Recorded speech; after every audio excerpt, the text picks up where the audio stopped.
Ito yung earphones na pwedeng ipang swimming netizens. Kung makikita ninyo, pasok na pasok siya sa tenga ko kasi ang pinakatawag talaga dito ay sleeping earbuds. Kahit na humiga ka sa unan ay hindi sasakit yung tenga mo. Pero ang pinaka nabilib ako ay nung pinang swimming ko na nga siya at hindi pa rin nasira o nawala yung tunog niya. So kahit underwater, pwede ka mag sound trip. Pero sa mas practical na gamit ay pwede ka mag-jogging outside kahit na umuulan at hindi ka mag-worry na baka masira yung earphones mo. Subukan natin. So meron tayong tubig dito. Lagay natin.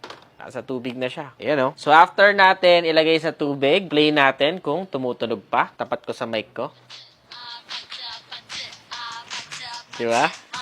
Lakas o. Tumutunog pa din o.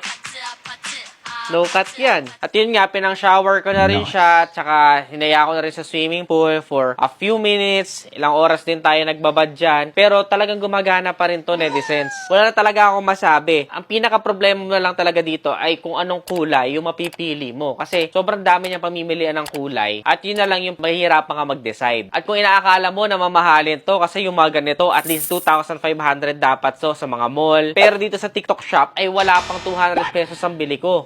168 pesos and 36 cents lang ang bili ko sa mga sleeping earbuds na to, netizens. Sobrang sulit na kasi nagagamit ko siya kapag nagpapa-out ako or nakatulugan ko na yung pagsa-sound trip. O kaya naman, gusto kong lumabas, let's say maggagala kami at pwede kang mabasa dun sa gala na yon, ay wala kang takot na baka masira yung earphones mo. Kung gusto mo rin ng sleeping earbuds na to, na waterproof at pwede kahit underwater, ay ilalagay ko lang siya dyan sa yellow basket na pang iniintay mo. Get yours now!